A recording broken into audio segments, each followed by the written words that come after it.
Good evening, friends. It's your old pal, Mr. Weber, here at Mr. Weber's Web of Mystery. Scary stories, mysteries.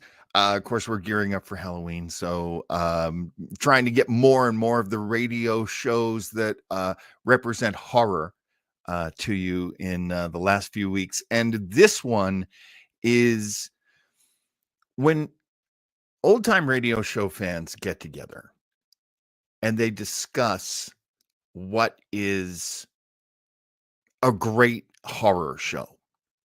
This is one of those shows. In fact, this is probably one of those shows. Good evening, Ralph. Wonderful to have you on the show. This one's a little tougher to get to, I know, because I've got a timeout on on YouTube right now. So welcome everybody who's watching us on ever the gentleman, Raphael, saying good evening to Spider Hat. Spider Hat is very happy to be with you tonight. Oh, look, Joe Townsell's with us as well. I want to thank everybody who's now scrolling on Instagram and running into us. And this is our first night on Instagram because Grandpa has a hard time figuring out the technology sometimes. So we're live on Instagram. That's exciting. We're on Facebook, of course. That's exciting. And tonight's episode is one of those episodes that when people have a discussion of what is the scariest episode of old time radio that you can name, this one is almost always in the top 5. I mean, sometimes I think it might be vying for number 1 more than any other. So it was great to be able to play this for you tonight as we are 1 week away from Halloween. Oh, what a great month it's been. Oh my gosh, I can't believe I didn't change that. I'm sorry, it says grappling with genius under my name. That's a trust me, I got a lot of things right tonight. Oh man, still another video I had to upload too. This video is oh my gosh, I can't believe I haven't uploaded this video yet. This video is an exciting little video that I just made up at the last minute so that I can do one of my now famous things that I like to do, which is explain things to you in terms of the story behind the story behind this episode. For example, this episode is from the series Suspense. It's called The House in Cypress Canyon. It stars this very handsome man, that is Robert Taylor. It also stars this lovely lady. This is Cathy Lewis. She plays his wife in this. So as a couple, I believe they are the Woodses.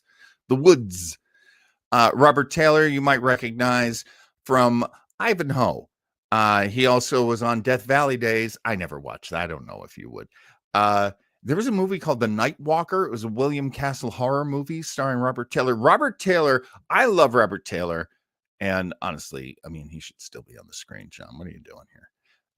Robert Taylor, to me, is the ultimate in bad actor who is extremely likable. Like I always like to divide the actors from the movie stars. And Robert Taylor was a movie star. And I think his charisma is incredible. My wife's like, he is a wooden cutout figure. And we'll listen to him tonight. He is the star. So maybe he's doing some good acting tonight. Cathy Lewis, on the other hand, was a mainstay in radio. There was a very famous show about, it was like the Laverne and Shirley of old time radio called My Friend Irma. And there was a dumb girl and a smart girl. Cathy Lewis was the smart girl. Cathy Lewis was also, I hate to put her in this context, but she was married to a very famous radio actor, writer, producer named Elliot Lewis. And you've probably run into Elliot Lewis if you've run into old time radio shows. He does horror, he does adventure, he does comedy, he does it all. He's great.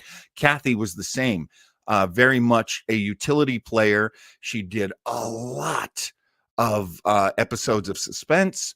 She's a great actress. You are really going to enjoy her. It gets a little more complicated in this cast. That, of course, is Hans Conried. Hans Conried plays the character of Jerry in this story. You might know him as Captain Hook from Disney's 1953 Peter Pan. Captain Hook. If you're a Dudley Do-Right fan, I am, you might recognize him as the voice of Snidely Whiplash. On screen, he was in the 1953 film Dr. Terwilliger. He played Dr. Terwilliger in The 5,000 Fingers of Dr. T. Oh my gosh, so cool. The next actor you're going to run into on this one, hang on, gonna skip ahead. Hans Conried, very handsome, and a great voice. That is Howard Duff. Now, you might recognize Howard Duff from when we, like a month ago, played Sam Spade. Howard Duff plays Sam Spade. He is a kind of famous actor for playing the rough, hard drinking, two-fisted detective. As a matter of fact, one of his main credits, other than playing Sam Spade, was a character he played on the 1966 Batman TV series, Sam Stone. Avoided getting sued for using that, but he was essentially the same character. I have to absolutely... Oh my gosh, that's right. Raphael saying stacked cast. Very true. Also, yes, Hans Conried played Uncle Tanush on the Danny Thomas show. I forgot all about that. And who else can I offer to you? Because I'm telling you, it's starting to get really good. Paul Frees. Can you stand? Okay, so I believe from Knight Rider, Paul Frees was the evil Kit. He was the evil car, but people my age would recognize him more as Boris Badenov from Rocky and Bullwinkle. He also played Sam Toucan in the Fruit Loops commercials. Of course, you see that he played Santa in Frosty and the Snowman. He was he was popping fresh. Paul Frees was popping fresh. I didn't even remember that. And he is the voice of the Haunted Mansion, my favorite feature at both Disneyland or Disney World. And must get moose and squirrel. He's always moose and squirrel. Paul Frees, I always loved Paul Frees because he played two of the Beatles in the Beatles cartoon. I believe he was John. He was definitely John. I think he was also Paul. So I imagine he fought with himself quite a bit. Yeah, Brody's right. It'd be faster to list things he didn't voice. Right, and I'm avoiding the Burgermeister from Santa Claus is Coming to Town. Oh yeah, War of the Worlds reporter. Oh my gosh, Paul Frees. We're living La Vida Loca with a little Paul Frees. I'm telling you, he's fantastic.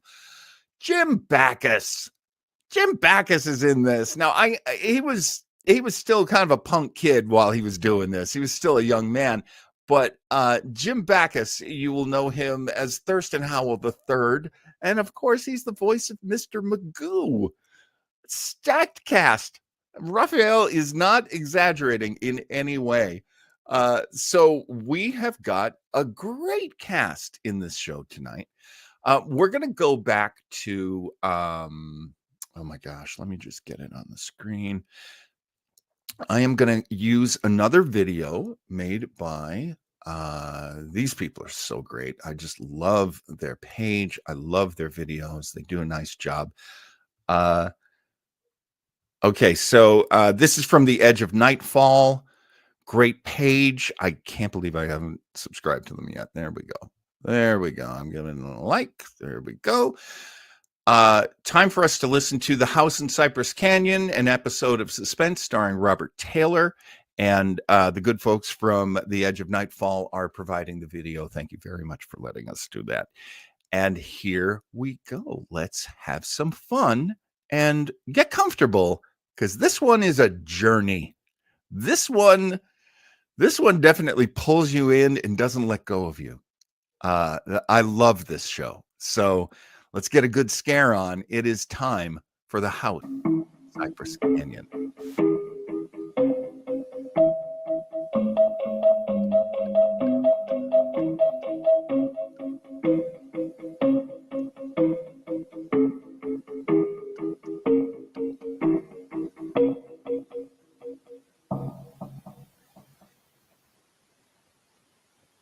And now, Roma Wines, R-O-M-A, Roma Wines present Suspense.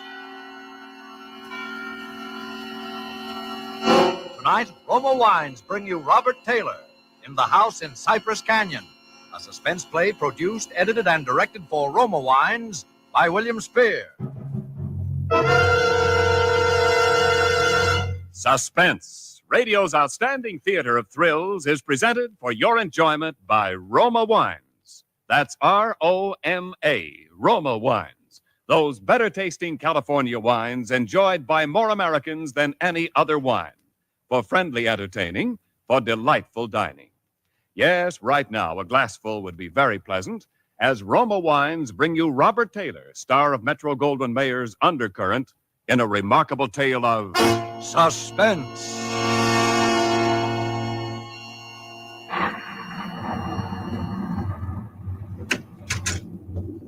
Merry Christmas, Jerry. How's the real estate business? Kind of early with your greeting, aren't you, Sam? Well, I got to get them in sometime. I may not see you again until next Christmas. If this real estate racket gets any crazy, I'll be dead by next Christmas. I'm glad you could get up here, though, Sam. What's on your mind, Jerry? You'll probably shoot me when you hear it, Sam, because I'm probably nuts. But doggone it, you're a detective and you're my pal, and I just had to tell somebody. Oh, you sound like it's serious. That's just it. I don't know what it is, Sam, but now listen, you know we're agents for a group of houses up in Cypress Canyon. Mm-hmm. Those places that were started before the war, never got finished. Oh, yeah. All I got in were the foundations, just concrete and a couple of beams. Well, they've been finished now. In fact, I'm putting up the for rent on the last of them today. What do you want? Police protection from the mob? Listen, Sam, this house that I'm talking about, it's got a number now, 2256. But before, when the men went back to work on it about 3 months ago, well, they just started when the foreman on the job brought me a shoebox that he'd found up on a beam. And this box had a manuscript in it, a story kind of, all written out. Yeah. Well, he gave me the thing. I read it. I didn't think much about it. I put it in my desk. But the other day, and I happened to drive by there, I saw the number on the house and what the house looked like. I thought of this manuscript. And, well, I don't like it. That's all. There's something funny about it. What's funny about it? Well, mind you, this thing was found in an unfinished house in Cypress Canyon. House that was only just started building. All right. Well, listen, Sam, I want to read it to you if you got the time, and you'll see what I mean. All right, shoot. Well, here's how it begins. To whom it may concern, my reasons for setting down on paper what follows here will be abundantly clear to anyone into whose possession it may fall. First, let me say that I'm a very ordinary person. My name is James A. Woods. I'm 35 years old. By profession, a chemical engineer. My wife, Ellen, was a school teacher when I met and married her in Indiana 7 years ago. There's nothing in the past life of either one of us to suggest remotely any cause or reason for the dreadful thing that has invaded our lives. Our married life has been in no way different from that of millions of other average, reasonably happy, and congenial families. 3 months ago, I was ordered by my firm to take charge of a rather minor project in Los Angeles, Hollywood to be exact. The order was a sudden one. There'd been no time to secure accommodations, and conditions being what they are, the inevitable result was that until day before yesterday, we'd been living in the cramped quarters of one of those characteristic California motels. Needless to say, most of our spare time had been devoted to a search for something more permanent and comfortable, but the fruits of these efforts had been financially and in every other way a geometrical progression of discouragement. Until last Saturday afternoon, only 4 days before Christmas. We were driving into town on our way to a movie when Ellen saw it. Jim, look. What? That sign in front of that real estate office. Oh, yeah. But don't you see what it says? For rent, furnished, 2-bedroom house, close in, immediate occupancy. Yeah. Aren't you going to stop? Oh, Ellen, you know what a sign like that. It'd mean right out in plain sight in front of a real estate Oh, office. yeah, but Jim. Either they want $600 a month. We'll never know until we And if it's ask. any good at all, there are probably 50 people fighting for it right back there now. Well, honey, there's no harm in trying. Now, is there? You really want to go back? Oh, it's probably foolish, but what can we lose? Okay. Oh, darling, come on, cheer up. How do you know? Maybe our luck's changed. Maybe fate's going to give us a nice new house for a Christmas present.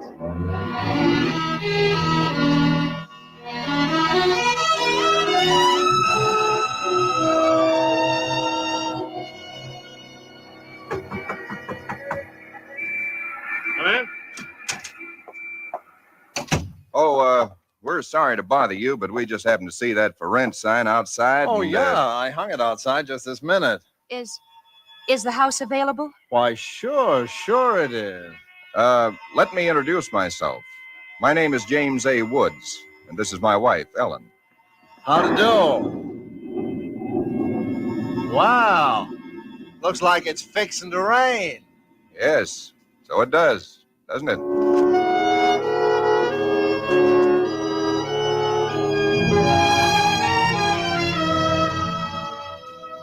Well, it was one of those things. The real estate agent had just been authorized to rent the place by mail that morning, and he'd hardly had time to look at it himself and put up his sign when we drove up.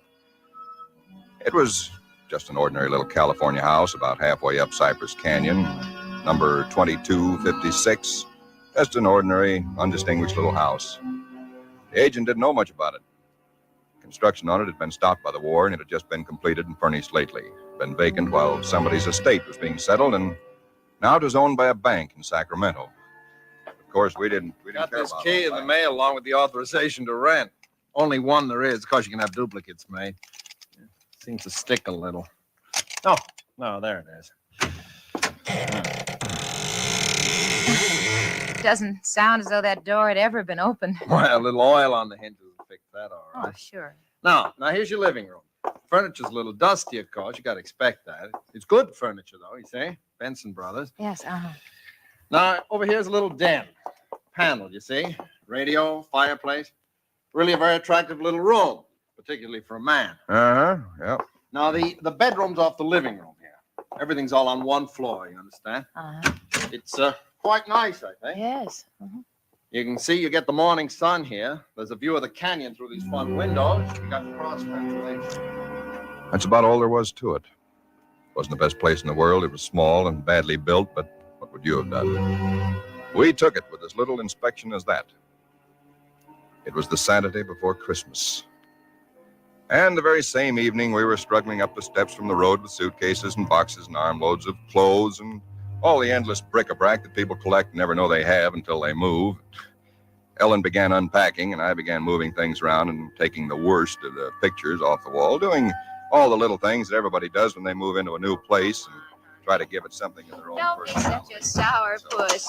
You know, it's a roof over our heads for Christmas. That's more than we ever thought we'd get, isn't it? Now, what in the world are we going to do with those 2 pictures? Why don't we just leave them where they are? Jim, we can't. They're too awful. Well, all right, put them in the closet then. I can't. Both the closets are jammed full. No, I mean the other one in the little alcove off the den. At least there's a door there. I suppose it's a closet. I Yeah. don't know. That isn't a commentary on the housing problem, huh? A woman moving into a house without even knowing where all the closets are.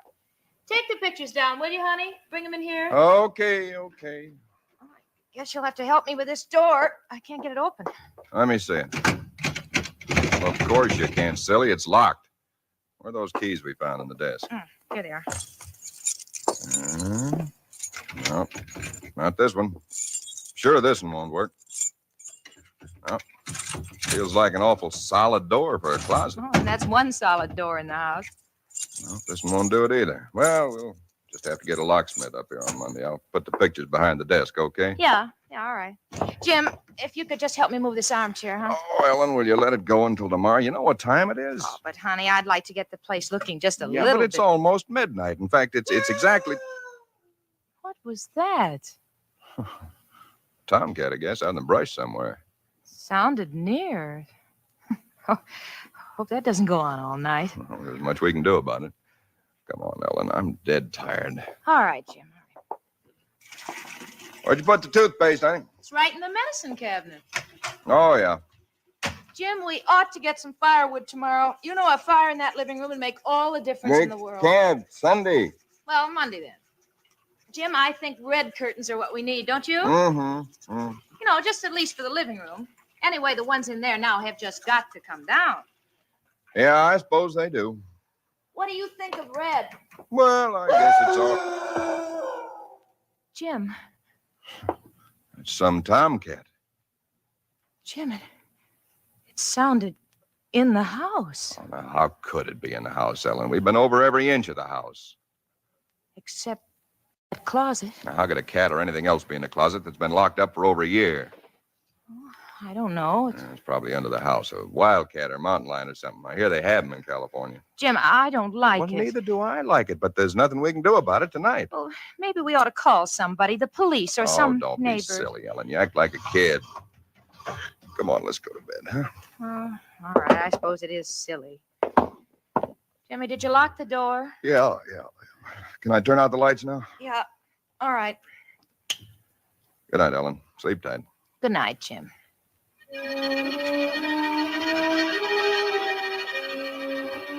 I don't know what time it was, perhaps an hour, perhaps only a half hour later. My mind was in that hazy borderland between sleep and a dream that's still part of consciousness. Then I was awake. Ellen, are you all right? Yes. Did you have a nightmare or something? No. I heard it too. Well, that didn't sound like any cat. Put on the light. Yeah. It seemed to be out there, Jim, in the house somewhere. I'm going to look into this. Jim, you be careful. Come on. Where's my shotgun? In the den, I think. Jim. What? There's something wet What? Wet? running from under the closet door. Sticky. Ellen, don't touch it. I had to. Jim, it's blood.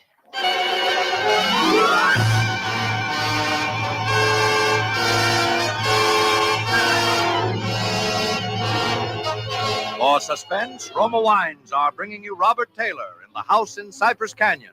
Roma Wines' presentation tonight in radio's outstanding theater of thrills, Suspense.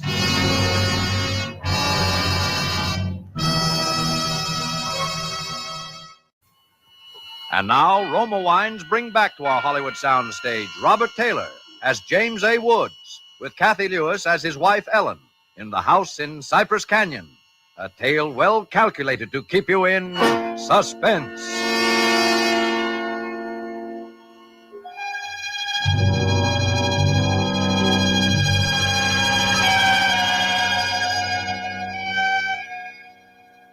It cannot be too difficult to understand from the foregoing why I've taken the pains to set down in writing the events related here. To find in one's newly rented house a closet which cannot be opened is in itself certainly no great cause for alarm. But to be awakened in the stillness of the night by unearthly cries within that house, to find oozing from under that closet door something that is unquestionably blood, that's another matter. Perhaps others might have been braver than we. Suffice it only to say that we got out of the house in something very close to a panic, and only returned when we had the moral support of two stalwart Los Angeles policemen. You just moved in here, you say? That's right, officer. You can see we're still unpacking. And the place has been empty right along before that? Yeah, I don't know much about that part of it. You could check all that with the real estate agent, though. Well, where is this closet? Oh, it's right in here, officer. And the blood is... Where? Where's the blood? Jim? Officer, I swear to you, there was blood on the floor less than an hour ago. I saw it. Uh-huh. It was running out from under that door. We heard that noise, and we got up, and then we saw it. The door was locked. Locked, huh? Oh, no. Well, it seems to be all right now. Hey, you folks aren't trying to be funny, are you? Isn't there anything in it? No, ma'am, there is not. Look, officer, we're reputable people. You can call my firm. They'll tell you all about me. There's nothing wrong with this closet. Walls are solid. No trapdoors. If you think I'm lying... I didn't say that, mister. Oh, you probably did hear some sort of a noise, and you got a little panicky, and... What about the blood? It got on my hand. It isn't there now, is it? Yes, Where? I feel it. Now, you folks just take it easy. You know, you're liable to hear all kinds of noises up in these canyons at night. You're from the east, you say? Yeah. I'm sorry, officer. Ah, that's all right. That's all right. If you have any real trouble, call on us anytime. All right. Well, good night. Good night. Good night. Hey, you ought to have this door fixed.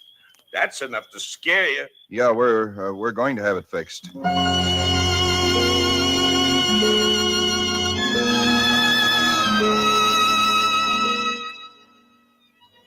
We didn't say much about it after that. There wasn't much that could be said.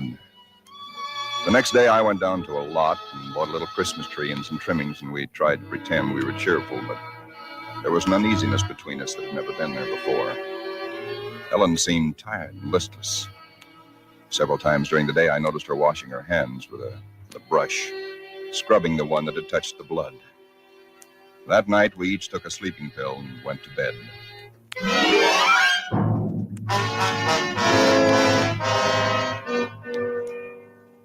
It was sometime after midnight when I was suddenly wide awake and staring into the darkness. In some way, I knew at once and instinctively what had awakened me.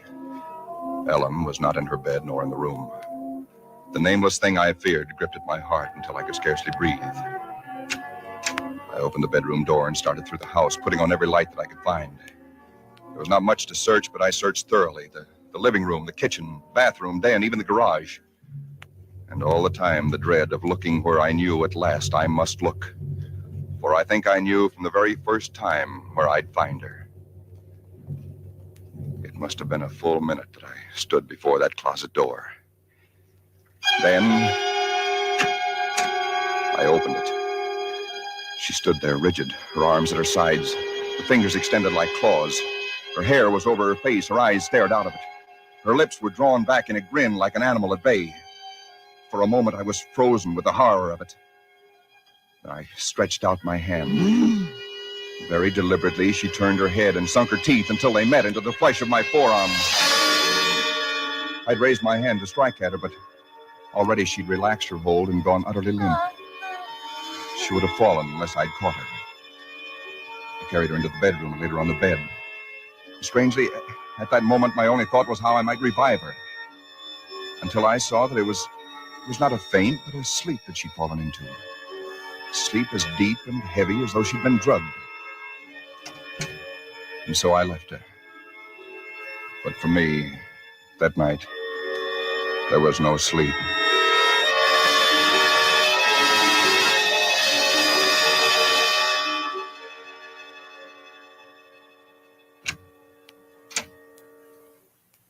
Jim? Yes, Ellen? What are you doing up so early? Oh, I got a little restless. I'd make some coffee. Oh. Oh. I had the most wonderful sleep. And I feel so rested. Do you? Mm-hmm. Jim. What? What's the matter with your arm? Oh, I just heard it. Well, honey, it's terribly swollen. Let me see it. No, it's all right, Ellen. Oh, it isn't all right. You've got to see Dr. Wesley right away. Sure, I will. No, I now will. you promised me, Jim, that you'll go the first thing this morning. How'd it happen? Oh, there was a dog. A dog? Yeah, I heard him trying to chew through the screen door. I went out to chase him away, and he bit me. Well, you mean there's all that racket and I didn't even wake up? No, Ellen, you didn't even wake up.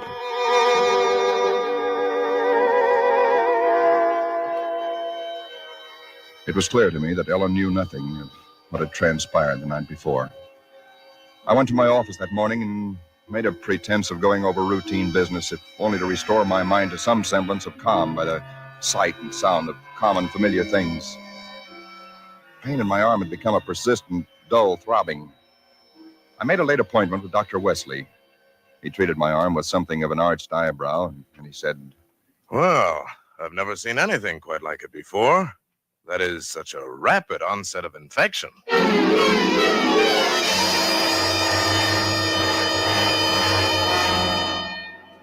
It was dark when I left his office. I hadn't realized it was so late. Driving home, my car seemed sluggish until I saw the needle on the dashboard and realized that I was pushing it to the utmost of its speed. I was racing home to prevent something before it was too late, before the darkness had conspired against me. For somehow I already knew with certainty that it was the darkness and the night that I had to fear. The curves of the canyon seemed endless. And then the cold fear leaped up inside me.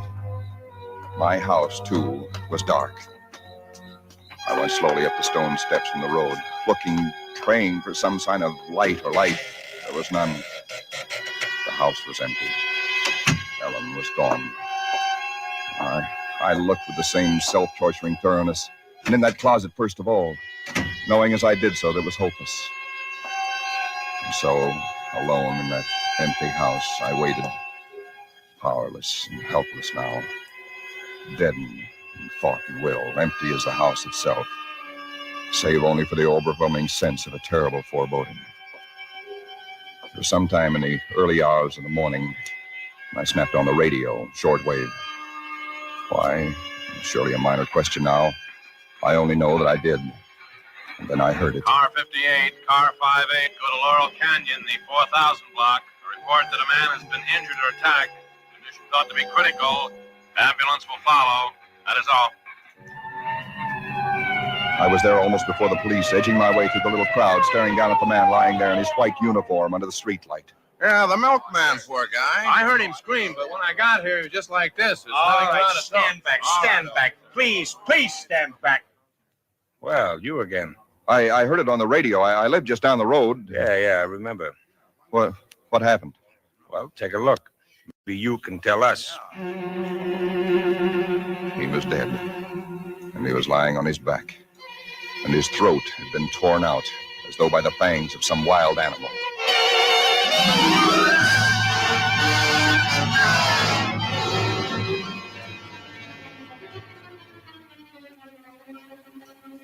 It is now Christmas Eve, or rather Christmas morning, for it's a little after midnight. I've been waiting here in the stillness of this empty house for nearly 24 hours, waiting for the end. Already once tonight I've heard that dreadful wailing cry somewhere in the hills. I've nailed up the closet door, but that I know was childish, useless. My arm is horribly swollen and turning black, but that's nothing. It's another end that I foresee, as surely as other men foresee the rising of the sun. I hear the cry again. It's nearer now. I shall leave these notes in a sealed envelope and put it in a shoebox, in the hope that someone will give credence to these dark and terrible events, if indeed such nameless horrors can ever yield to mortal understanding. As for myself, I feel no longer any fear or even sorrow, only a desire that the end and the thing that I must do may come soon. And it will be soon, I know. Yes, for there is someone at the door.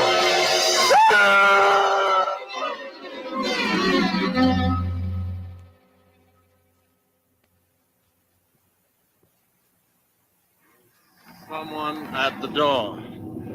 Huh. What do you make of it, Sam? It's quite a yarn. But what of it?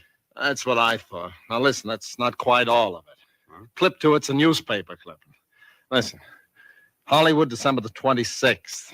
Police reported what was apparently a case of murder and suicide in Cypress Canyon sometime in the early hours of the morning.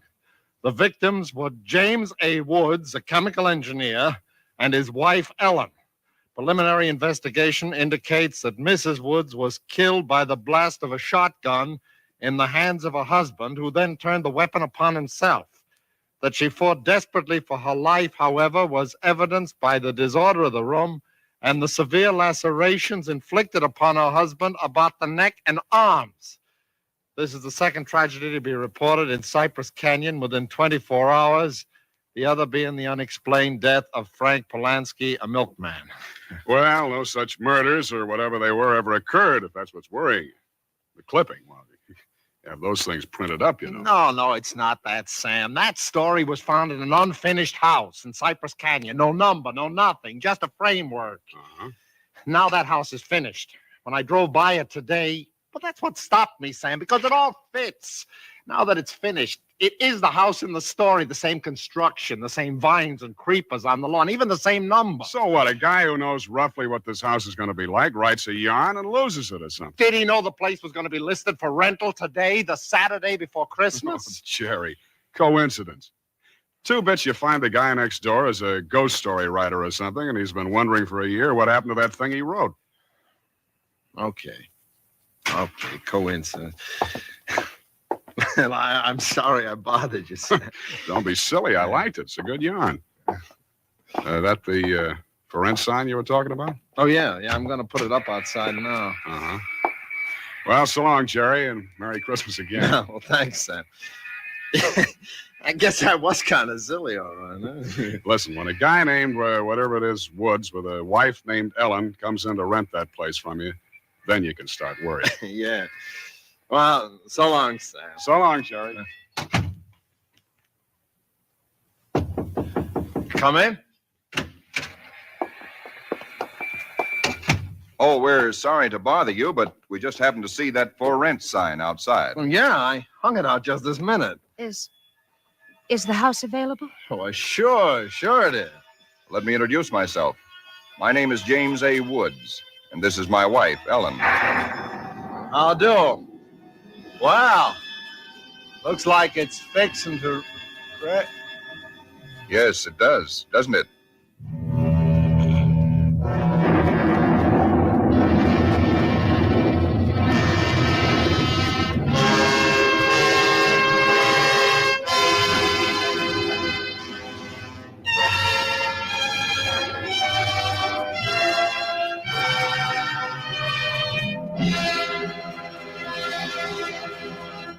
Suspense. Presented by Roma Wines, R-O-M-A, Roma Wines, selected for your pleasure from the world's greatest reserves of fine wines. Tonight's original suspense play was written by Robert L. Richards. Next Thursday, same time, you will hear Miss Susan Peters as star of Suspense. Produced by William Spear for the Roma Wine Company of Fresno, California. This is CBS, the Columbia Broadcasting System. Oh my God. I just love this show so much. But it's one of those when you get to the end. Hang on. It's one of those that when you get to the end, it's like, wait a minute. What isn't in this story? This story has everything. I didn't know this. Suspense was a Thursday night show. Oh my gosh, that's so cool. I had no idea. And of course, Joe lives in Fresno. I don't know if we're giving that away too much, but we won't tell you where. But Fresno, home to Roma Wines of Fresno, California. How do you feel about the fact that it's a time travel show about some sort of werewolfness that didn't happen but is going to happen? I don't know. This one to me is, as I said, it's a journey. I really enjoy the journey. I'm really grateful for this episode. I would never insult this episode. I really love it a lot. A lot of talent in this one. But yeah, there you go. That's The House in Cypress Canyon. And that is one of the most beloved scary radio shows. And as Raphael points out, it really works as a Christmas show too. In that Joe asks, where was the kitchen sink? It had everything. Speaking of having everything, we are going to be doing this again on Facebook and on Instagram this coming Saturday, Mr. Townsend and I, when we present Retro Trekkers. This will be the first time we've tried to do it not on YouTube, but the YouTube timeout should be over by either late Sunday when I got us kicked off last week, or Monday. But we should be all set once we do that. Just watch for us on Facebook. Of course, Weber Internet Thingy is one of the main places you can find us. Where did I put that? Of course, this is kind of an old thing I put up. Like, follow us at Weber Internet Thingy on YouTube. Please do. Please do. We can't perform on there for a few more days because, copyrights are a very tricky thing. And sometimes I'm not great about clearing. Sometimes it's impossible to clear, frankly. I'm just gonna give myself that break. We also have coming up next Thursday, War of the Worlds. The show will start at 10 p.m. on the East Coast and 7 p.m. on the West Coast. Now, if you would like to join us early, and there will be more indications of this once I make them, we're going to start a pre-show at 6:30 p.m. And my special guest will be Michael Sauter, my good friend from radio and from college. And Mike has made it his mission for the last year to do extensive research because he's so fascinated by the story of the broadcast that panicked the world. And he is going to have really great research. I've seen it. I've heard it over the last year. And I said, Mike, all this research, you got to let me use it on the show. So he will be our guest, and we'll have about a half an hour to go through all these tremendous data points, I guess is the stories really, behind the broadcast of the War of the Worlds. It is an hour-long broadcast, and then we'll hang out for a little bit after. So if you're willing to hang out with me for like 2 hours for this historic radio show on Halloween night, that's going to be fun. That is going to be fun. I hope you'll be there. And let's see, what else can I offer you? Oh yeah. Brody says, so looking forward to War of the Worlds for Halloween. I first heard it, I was, I think, 7 years old, and we listened to it on a radio station in the little town that we lived in Maine. And it was so great. Oh my gosh, it was so great.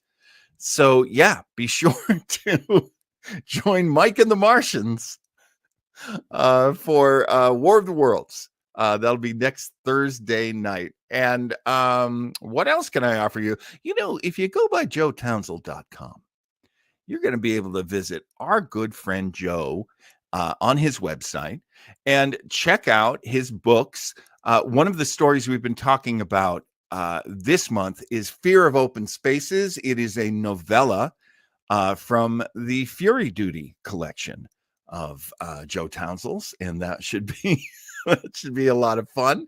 So go on over if you like horror, if you like being terrified by some fantastically written fiction, and I think you do, go visit joetownsend.com. Now on Sunday, we will be on we will be back on YouTube because Retro Rangers is getting its own channel. You could probably guess why, because Retro Rangers sometimes breaks copyrights because that's our reaction channel.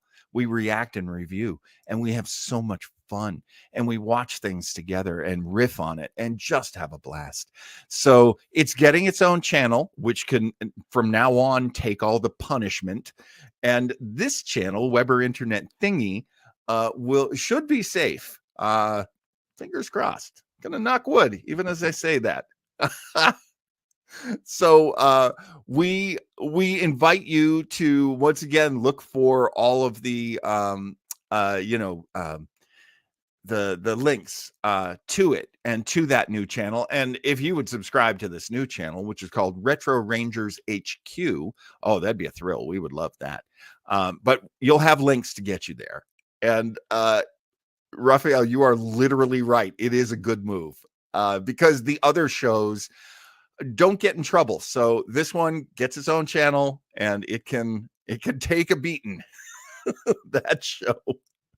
What else? I guess I showed you everything. And of course, we want to keep this as short as possible because it gives people a chance to see it.